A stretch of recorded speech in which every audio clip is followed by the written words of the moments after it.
Les législatives de 2017 a déjà commencé. Le mouvement Les Républicains vient de désigner cette semaine à Paris ses candidats dans nos circonscriptions. Et déjà, ça coince dans la 8e à Salon de Provence.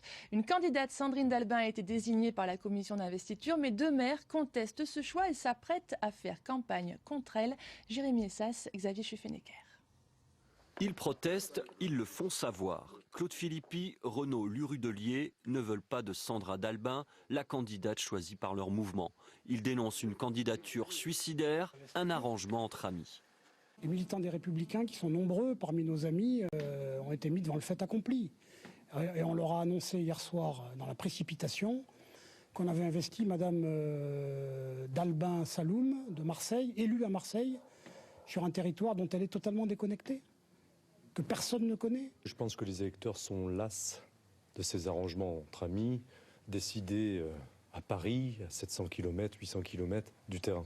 Ça, il faut le prendre en compte. Et ça ne peut faire gagner que le Front National. La candidate investie représente une nouvelle génération de leaders politiques. Élue marseillaise, elle a conquis au départemental le canton de Vitrolles. Novice en politique, elle se défend d'avoir été choisie parce que c'est une femme, pour respecter la parité, éviter ainsi une amende. Je me sens d'abord candidate des Républicains, puisque c'est mon parti. Et en tant que femme, bien sûr, puisque je souhaite que sur les bancs de l'Assemblée nationale, il y ait plus de femmes. Mais avant tout, le parti me fait confiance pour me donner l'investiture aux législatives dans la 8e circonscription. Donc je me dois d'être une républicaine avant tout. Nicolas Isnard, maire de la ville-centre, patron de la circonscription, soutient la candidate. De déni de consultation, il n'y en a pas eu, affirme-t-il. L'élu s'inscrit dans la ligne des dirigeants parisiens. J'ai appelé chacun des maires de ce territoire qui m'est proche, et ils me sont quasiment tous proches. Et je leur ai demandé leur avis sur les éventuelles candidatures.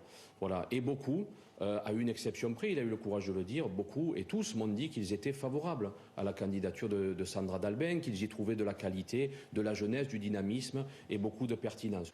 Le duo dissident affirme pouvoir rassembler 10 000 voix, soit 20% des votants de 2012.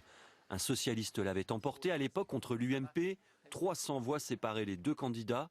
Un scrutin ouvert où la droite parie sur l'effondrement de la gauche, mais qui risque d'affronter l'extrême droite en forte progression.